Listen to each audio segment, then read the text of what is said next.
Morning everyone, my name is Beatrice Collier. I practice from 5 Essex Court. As you can see, I'm here to talk to you a bit this morning about public law. Now, public law is, as I'm sure you know, the law that governs the exercise of power by public authorities. That may be, sorry, that's a bit bright on my face, let me move. That may be central government, local government, the police, the prison service, so on and so forth. My practice, in the main, is concerned with the legality of police actions. I also do mental health and capacity, public inquiries and inquests, but for the purposes of today, I'll be concentrating on the police work that I do. As I'm sure you appreciate, the police, in the course of their function of investigating crime and protecting the public, carry out a huge range of activities, from the detection and questioning of terrorist suspects, surveillance, stop and search, public order policing, so the policing of demonstrations and so on and so forth, pursuing thieves on mopeds through the streets of London, all sorts of things that the police do in the pursuit of their functions of investigating crime. And the cases that I do are involved with the legality of those actions. Again, as it will be obvious, the decisions and actions of the police have an enormous and direct impact on individual civil liberties. And certainly when I was at your stage, I was thinking I'd really like a human rights practice. And I realised that a police law practice delivers this because the police are often right at the sort of cutting edge, so to speak, of interaction with the civil liberties of the community. What else do I need to talk about? So that's my practice. The key differences from other practice areas, again, as perhaps you know, public law cases or public law litigation is carried out by way of judicial review.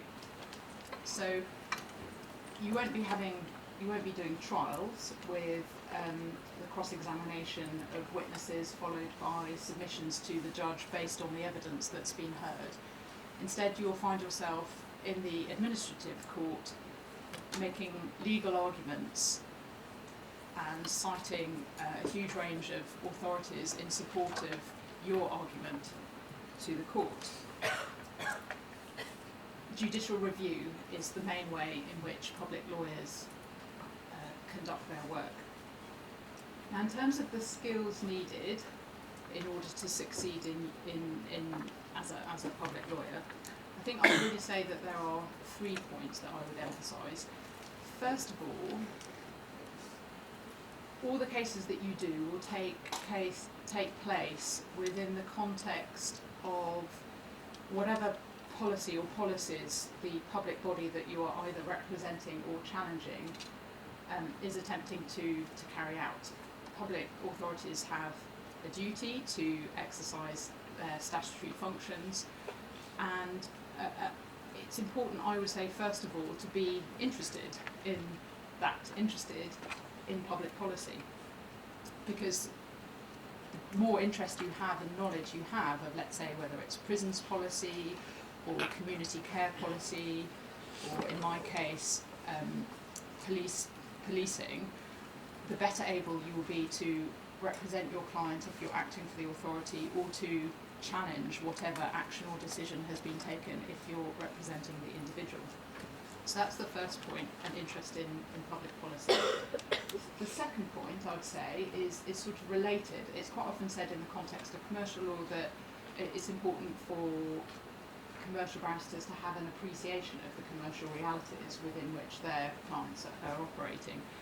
And so this is the sort of public law version of that, which is that you need to understand and appreciate the operational realities of your client's particular area of work, or if you're acting for the claimant, the area of work of the public authority that you're challenging. So you need to understand, let's say in the context of immigration, you need to understand what it's actually like for caseworkers at the Home Office to be implementing immigration policy decisions. In the case of policing, again, you need to understand what are the operational realities of policing a demonstration, for example. Because it's all very well arguing in court, but the decision that the judge makes then has to be translated into executive action. And not only will it be translated into executive action in the individual case with which you're concerned, but as again will be obvious when you think about it for a bit, there are many, many, many thousands of people who are likely to be in a similar situation. So a particular case in the administrative court, a particular decision in the administrative court may have implications across, or will have implications for all sorts of other cases. So you do need to understand the operational realities of your particular sphere of public activity. Thirdly, I would say that as a public law advocate, you need to be flexible because, as I said, it's not about witness handling, it's not about devastating cross-examination skills, it's about being able to make legal arguments, and you can expect that your judge in the administrative court will be intervening, will be pressing you for, well, what if this happened, or that the implications of your argument, Miss Collier, are this, are they not, etc. So you need to be prepared to be mentally flexible. What's next? Right, I was asked to perhaps mention important, recent or ongoing legal development in your practice area, and I have to say I think that one's probably quite easy, and I would say that was the Gina Miller case concerning Brexit. It's quite often said, we often get on pupillage applications that people are interested in public law because they are interested in the interaction between the different branches of government, and they're interested in seeing how the judiciary exercises control over the executive or limits executive action. And I have to say that the reality in your everyday case in the administrative court is a bit more prosaic, but with the Gina Miller case we really did see a case of constitutional significance, and that's very exciting, and I'd be interested to know what actually you feel, those of you who are interested in public law, what developments you think are interesting in the last year or so. And then finally, some advice for those of you who aspire to practice in this area. I would say that there are two blogs that it would be well worth your while to read regularly and to follow. Firstly, there's Mark Elliott's blog, Public Law for Everyone. He's a professor in Cambridge, and his blog is great. And then there's also the UK Human Rights blog, which is, I think, still put together by Crown Office Row Chambers. So I advise you to get into the regular habit of reading those two blogs.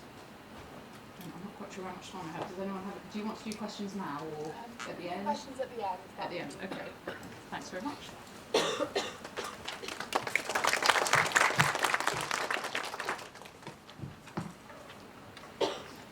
Hi, so I'm Helena Kwong, and I'm very lucky in that I work in crime, and if any of you have read anything about the current state of affairs with criminal advocates, you'll know just how lucky I am.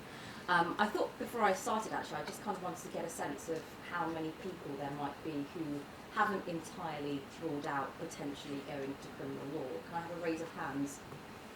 Okay, that's better than I had hoped, so thank you for that.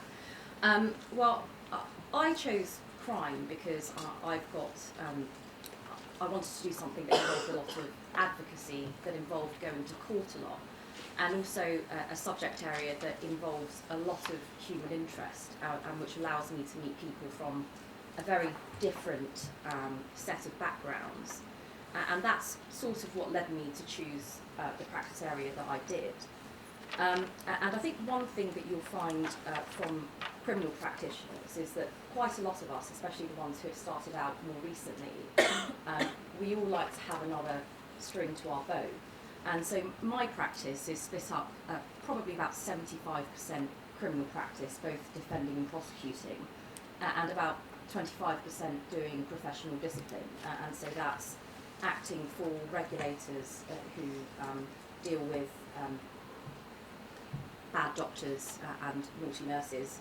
And so I do some of that as well, and I think there's in fact a lot of practitioners who do that, and you'll find in a lot of the top tier criminal sets, in fact those two areas are quite often put together. And I certainly think it's a fairly good combination of practice, and both of them in fact involve a lot of oral advocacy, involves a lot of witness handling, and it involves quite similar skill sets actually. So my criminal practice, if I tell you a little bit about that, and effectively what you'll find is that day to day it can be quite varied. So just looking back in the last year of what I've been doing, I started off the year by prosecuting a trial that I was led in on money laundering, and then moved on to a trial that I was doing at the Old Bailey for an attempted murder drive-by shooting.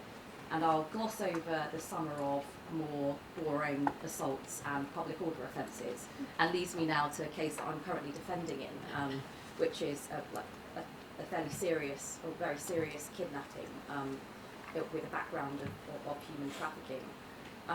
And so you do find that you're going from kind of blood and guts with difficult witnesses and even prosecution witnesses who refuse to tell the truth on the stand, to cases that very much descend into financial detail and involves a lot of analysis of bank statements.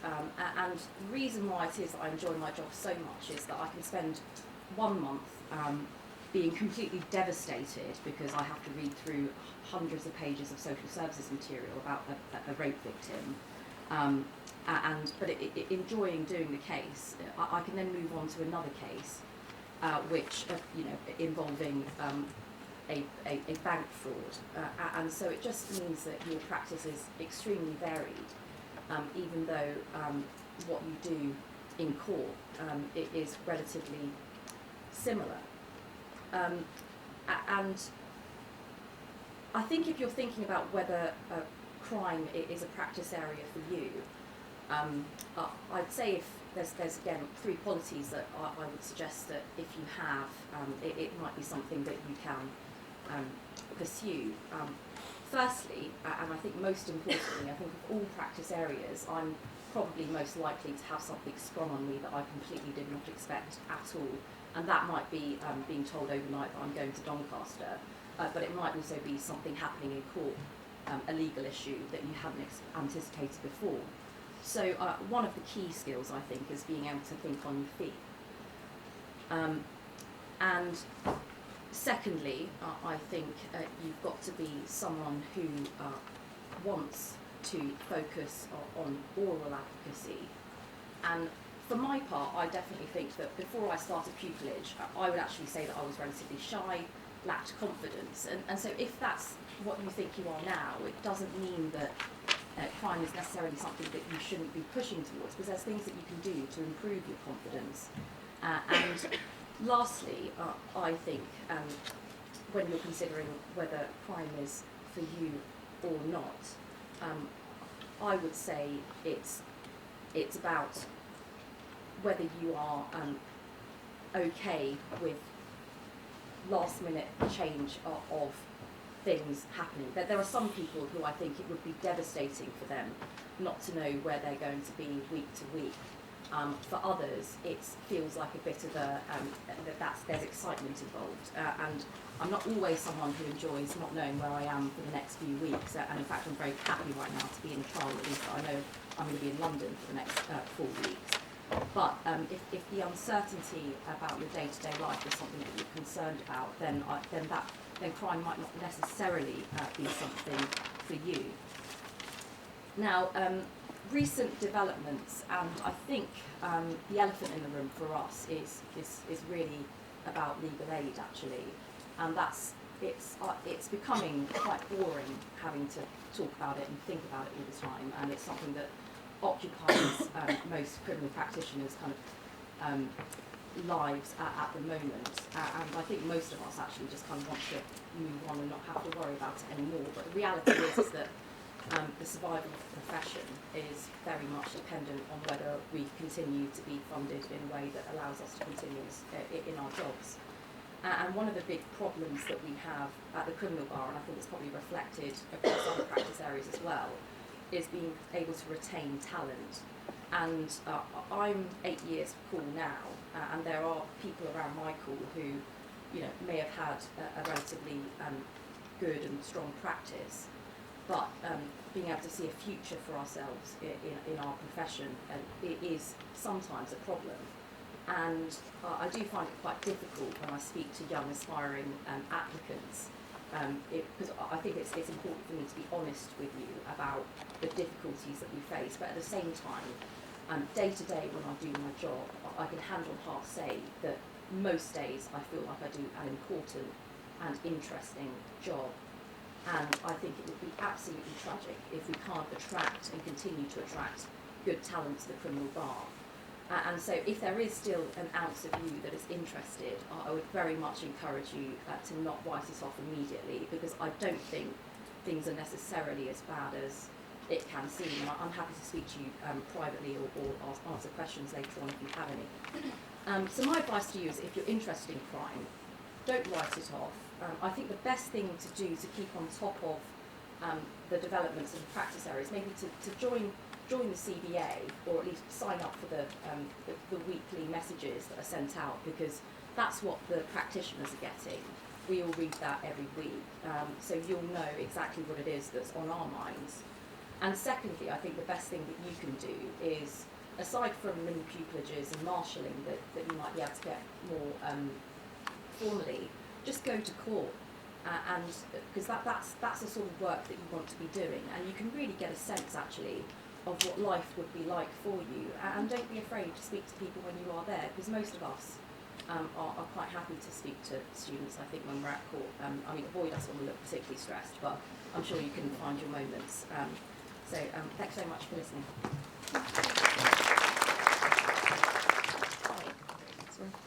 I'm going to try and take mine quite quickly, because I've noticed the time, and if we do want to have questions, and I imagine you are going to want to ask us questions at the end. So I'll just briefly explain to you, I don't know what stage you all are at in your sort of education.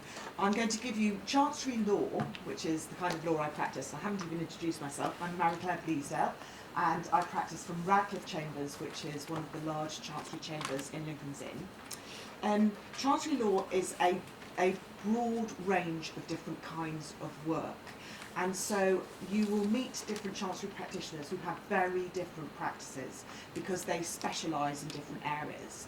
My specialisms are in property law and in wills and trusts law, but my chambers does a wide range of work. It does charity law, insolvency law, company law, and that has associated partnership law or unincorporated associations. And we have a team of pensions specialists. I think I've probably covered most things, but there are also sort of niche kinds of areas of law, such as things like agricultural law and things like that. So you can see that it's a very wide range of different things. What kind of work is it? Well, at the Chancery Bar, we tend to know in advance what's going to be in our diary. So we have the opportunity to properly prepare with lots of time, and usually well paid, because we're being instructed by people who have got these kinds of disputes. So you're not really preparing for court in a big rush. You've got time to prepare a proper skeleton argument, which you will exchange with the other side. You'll have a bundle with all of your authorities in it. So you've got the opportunity to, you know what's going to happen in the trial. Now that doesn't mean to say that things always go smoothly. Invariably things don't go smoothly, and you will find something happening while you're on your feet in court that you have to deal with. So you have to have that quick thinking ability to cope with someone just having a completely different way of looking at it from the way that you've always analysed your problem. Maybe the judge just has a completely new point that hasn't actually occurred to either you or to the barristers that are on the other side. And you've got to be able to have that flexibility of mind of identifying what you're being asked and answering that question as best you can in a way that's going to be persuasive. I thought, it sounds very dry just telling you property law, leasehold law. I thought I'd just give you some kinds of examples of kinds of cases I've done, just it might interest you. I picked one of my slightly sort of more wacky cases. When land is sold frequently, what the vendor might do is take a covenant from the purchaser that promises that the land won't be used in a different kind of a way. Maybe because they own the piece of land next door and they want to stop somebody doing on the land that they've just sold, building a big house that would block their view of the sea, for example, or something like that. And I got instructed by a druid who had bought a piece of land next to a people who ran a company training dogs. And he bought it and it had an agricultural covenant on it, that the land could only be used for agricultural purposes. But because he was a druid, he wanted to use the land to have all of his mates down there to do druidy things, which I discovered in the course of being instructed in this case involves things like throwing axes. And I kid you not, my druid had 2 missing fingers on his left hand. And they liked having saunas, weaving willow, knitting, and singing around the campfire. So he'd have large gatherings of people that did that. But the people that owned the dog training business did not like, basically, essentially, a load of druids coming and using the land and having a good time. And so they brought proceedings against my druid for to injunct him from knitting on the land, from building campfires, from singing around the campfires, and essentially having all of these people there. So we got involved, I was instructed, I had to go along to a trial, and what you have to do, one of the things that you have to do when you're a lawyer, what actually is this dispute really about? Yeah? Why are these people bothered that there are a group of people, very nice people, knitting around a campfire? And the reality is, it was about the driveway, the right of way to their land. The druid and all of his friends would drive to the piece of land that the druid owned over their driveway because they had a right of way on it. Actually, the reality was they didn't want them driving on the driveway. So we were able to negotiate a settlement at court which involved the druid having the agricultural tie released from his land on terms that he was going to build a new driveway to gain access to his land. So that's just kind of to give you an impression of something you might end up doing if you were to decide to go into what you probably think is the incredibly dull and dry area of chancery law. What does it involve if you're a junior tenant? Well, honestly, I've been in practice for 25 years now, so it's a long time since I was the junior tenant. But I've checked with them, and you can expect to be in court about 2 to 3 times a week. Again, you'll know about it. You do get things sprung on you at the last minute that you are going to have to deal with at the last minute. Initially, it will be sort of short hearings, applications, so things like summary judgment applications, which is when you try to get a case decided very early on because you say that the other side really aren't going to win at all. You may have short trials as well. So, you've had some really great advice already. I totally second Beatrice. What do you need? You actually need to be interested in the area of law that you do. If you're not interested in the area of law, really, that's going to be a massive barrier to you being able to essentially put the commitment in that is required for a successful career at the bar. For chancery law, I'd say you need to enjoy legal research, and you need to be able to weigh up different arguments. And I never thought about it before I became a barrister, but one of the things that I found as a junior barrister is you need to be able to make a decision. It's when somebody comes to a barrister for advice, and at the Chancery Bar, a lot of what you do is actually just looking at a legal problem and then telling everyone what you think the answer to that legal problem is. Now, sometimes it's absolutely obvious, and because why the solicitor didn't know it, it's difficult to understand. But that really is infrequent. Solicitors only ask you for advice if it's a difficult problem, and so you're going to have to look at it and you're going to have to weigh it all up, and then it's down to you essentially. You're going to have to deliver opinion and you're going to have to say what the answer is, and that actually can be quite difficult. So you might want to think about whether you're the person that really is going to be able to do that. I think possibly in other areas of law you don't have to have that quite so much. I would say that you need to be able to deal with stress. I'm sorry to be able to say that. There's a lot of fantastic initiatives now trying to support people in relation to it. You need to be able to get on top of and find your way around lots of papers. And you do, I will totally second it. If you're shy, that's not a problem. You can learn to deal with it. But you do need to have self-belief and confidence. Because a lot of what you do is on your own. You're not going to have someone behind you saying, what a great job you did there, Mary Claire. You know, you just really have to be able to applaud yourself for what a fantastic job that you did. And then if somebody else does actually say thank you, that's a great bonus. So what would I suggest you do? Well, find out about it, and I've got copies with me of the Chancery Bar leaflet. We have got as an app. You can scan the QR code, download the app.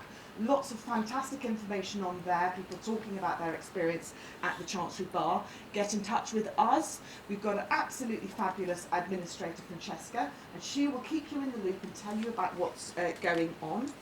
Try to get mini pupillages.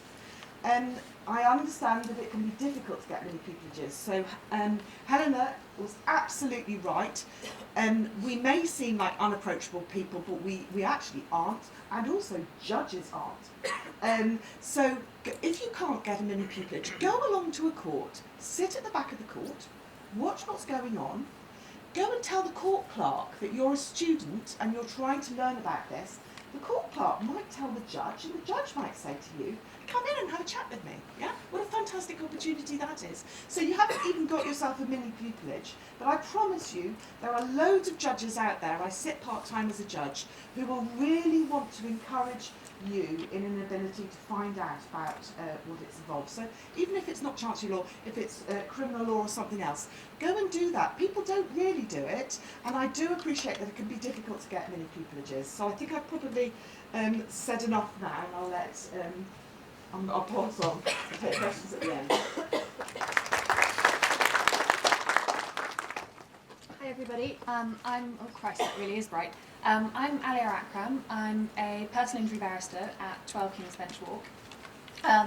I can reassure you firstly that as a personal injury barrister I have never chased an ambulance in my life, but my friends and family have asked whether I have done.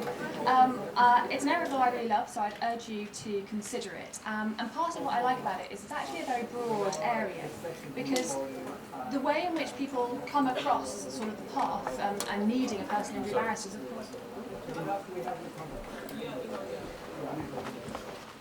Seems to be one of the receivers. Already being used in another room. Okay. So Okay. Do you know how many tenants there are in Chambers? Oh, I see. 40. Just me. 40. And is that small? Small, medium or large Chambers? Medium. It's a man speaking over a woman. What?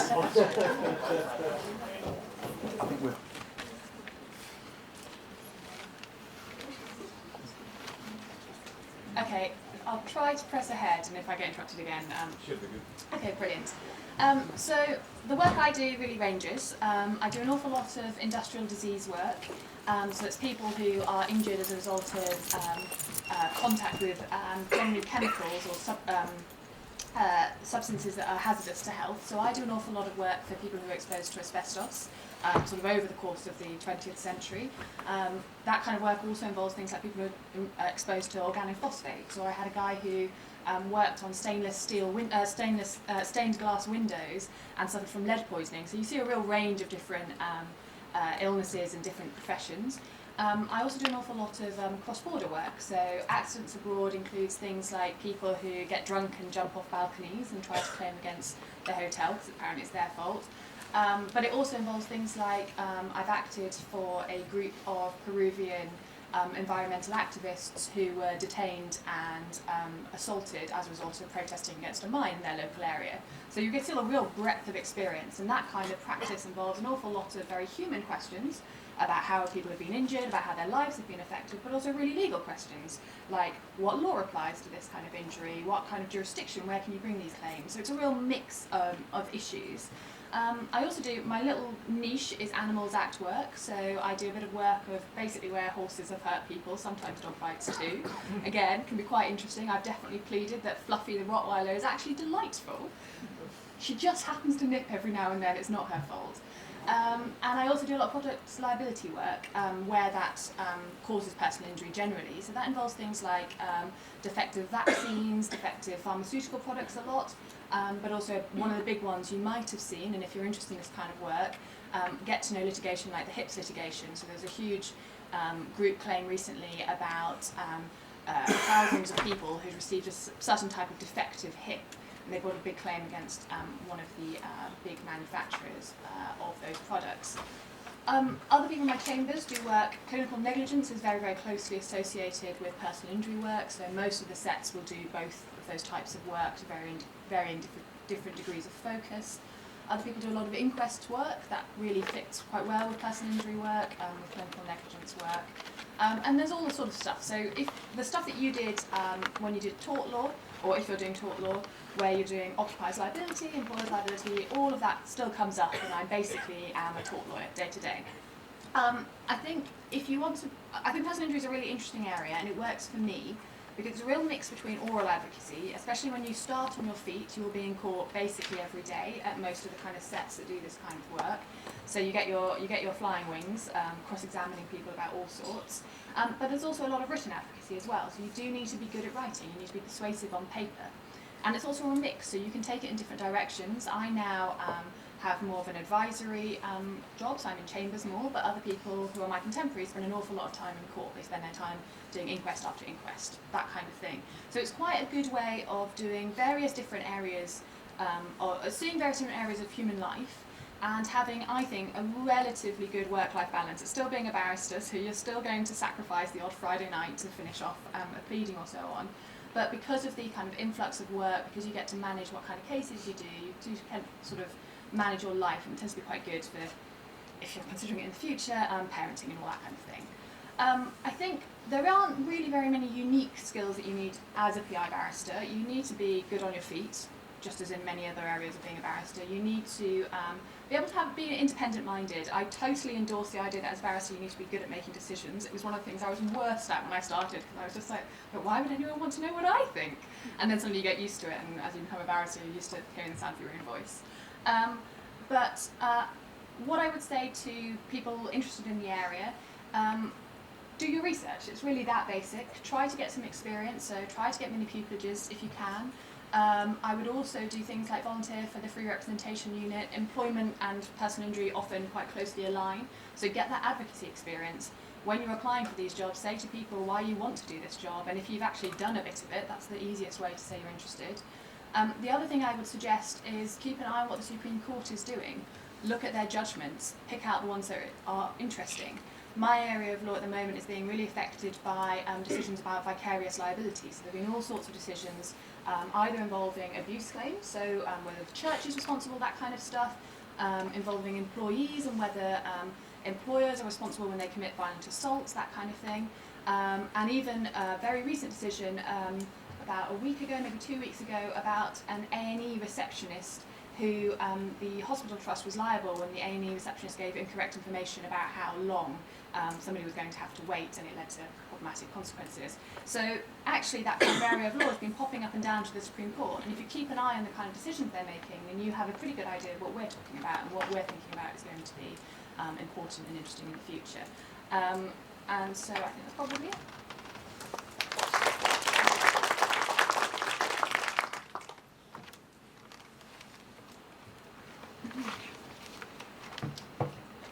So, hello everyone, I'm Eloise Turnage. I am at Trinity Chambers in Chelmsford, so I'm in Essex, practising outside of London, which is something I actually really love.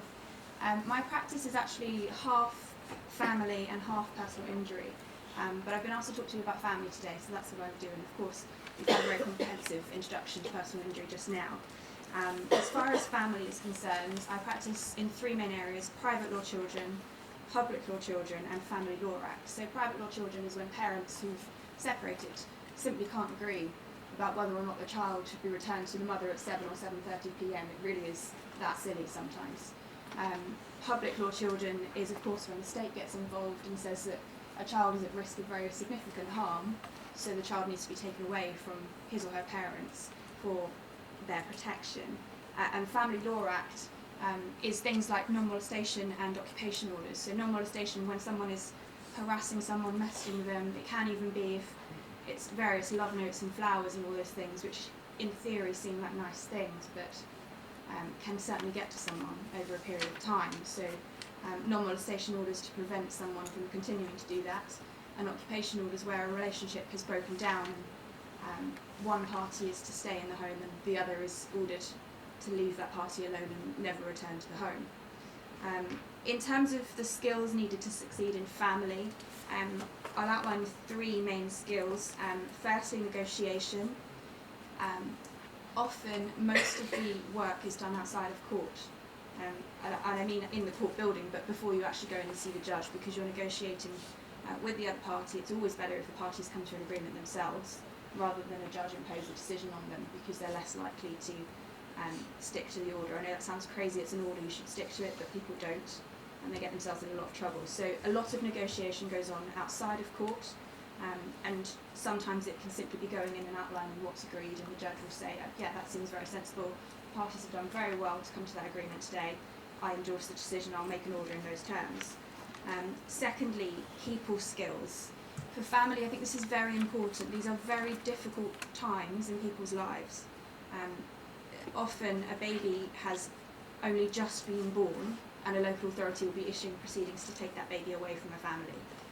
Obviously that's very emotional for the client. They will break down in front of you, and you have to be able to deal with that. I've had many clients say to me, I'm just going to kill myself. You need to be able to deal with that. And thirdly, in terms of skills, in the same way that most areas of practice require you to think on your feet, in family, I've been instructed at 1:30 p.m. for a hearing at 2 p.m, 15 minutes walk down the road, and I haven't even read the papers yet. So you need to be able to pick up the bundle of papers, figure out what the issues are, ask the key questions, and figure out what your submissions are as you walk into court sometimes. So definitely the ability to think on your feet and identify the key issues early, so that you can focus your preparation in the short time that you have on those things. In terms of on the ground, the key differences from other areas of practice, in family you'll probably be in court 4 or 5 days a week. The focus is on oral advocacy.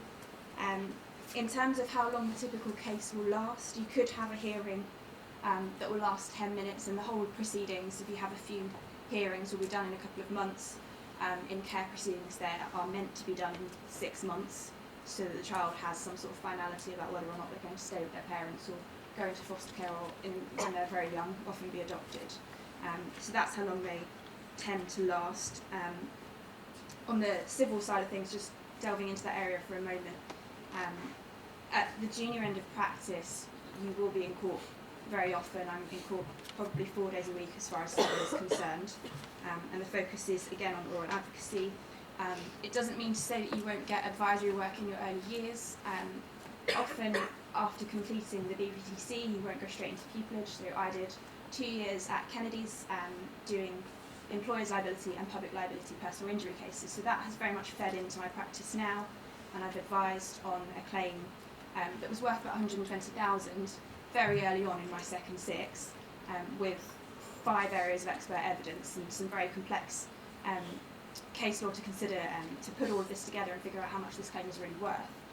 So you do get some things like that, and your experience after the bar course, or even before, will lead into that.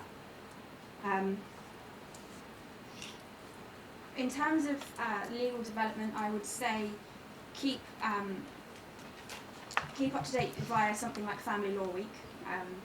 That's a great one to keep you informed. I think they send out a newsletter every week. I think that's roughly about when it appears in my inbox. You will probably have seen the case of Owens from this summer, where parties married in 1978 had a long marriage, 2 adult children, and the wife said that she she issued a divorce petition because she said that the husband's behaviour meant that it was unreasonable for her to stay married to him. That petition was dismissed, so she had to stay married to him. She appealed, that was dismissed, and of course it went to the Supreme Court and again dismissed. So in 2018, it's something that seems to be at odds with what the reality is and what we would expect with such a progressive culture now, in terms of whether or not someone should stay in a relationship with someone. I'm not going to go into too much detail. Read the judgment. There's even a summary which is on Family Law Week, giving you a breakdown, but have a read of the judgment and see if that's the sort of thing that you want to be involved in. I think that's pretty much it for everything I wanted to talk about. We've got a few minutes for questions, and then I think just ask any of us if there's anything you wanted to ask about in particular. I will stick around, no doubt, afterwards if you wanted to ask us personally rather than with this huge audience if you feel like it. Okay, thank you. Okay, we don't have a huge amount of time, but if we take 2 questions now, if you could say who they're for, that would be great. And then, as Eloise said, I'm sure some of them will be happy to stick around afterwards. So, yeah, can we take one there?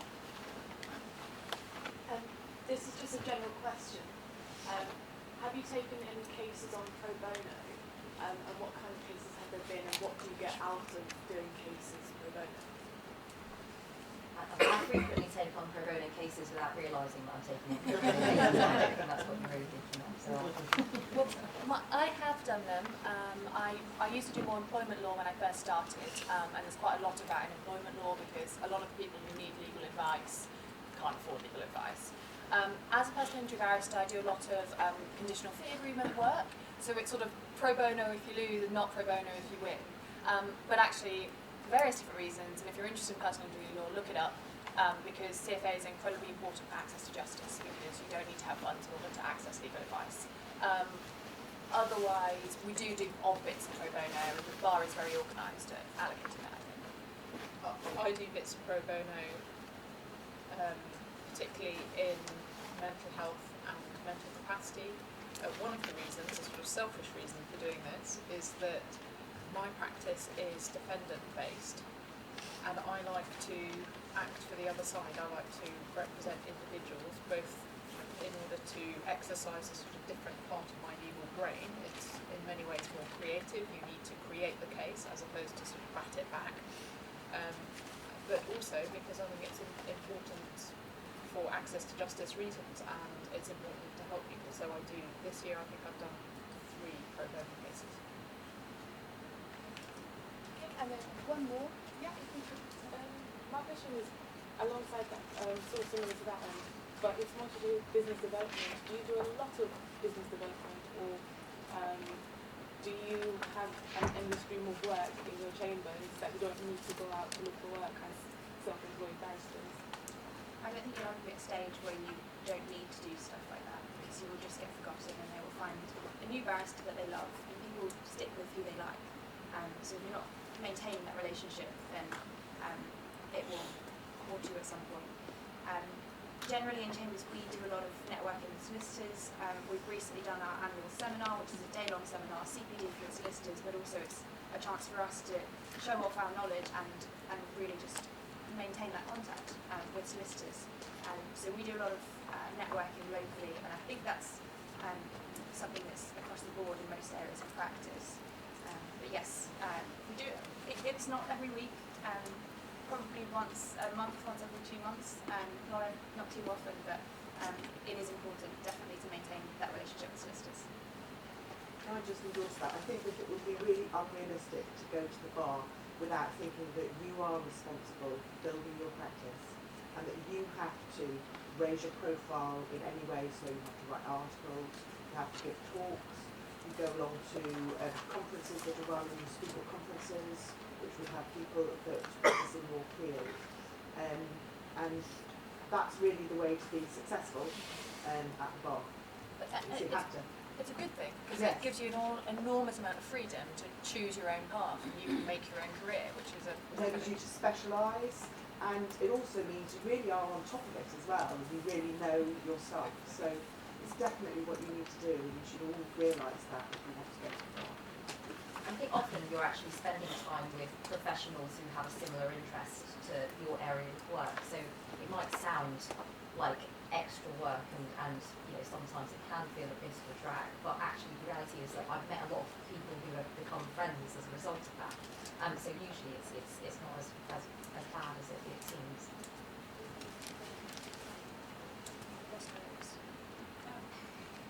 Any That's other the last questions? question, isn't it?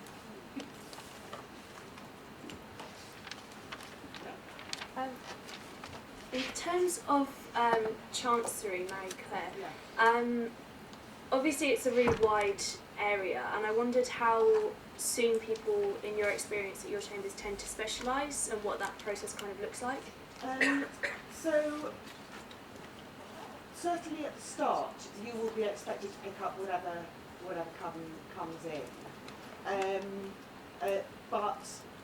Because we've become so much larger over the last 10 years, I think there is an opportunity to choose which team you really want to join and to try to target that you take that kind of work. It's about manipulating your clerks as much as anything else. If you have a particular interest in doing, say, insolvency work, so you have to, I would say you can specialise, you may well be specialised within 5 or 7 years, but I think the better way to find out the answer to that would be to come up to our stand and talk to some of the junior tenants. Because as I say, it was a while ago when I did it. Thank you. Rose has said that we need to finish now, although we don't need to exit the room for another sort of 5 or so minutes. So if anyone wants to come and speak to us personally,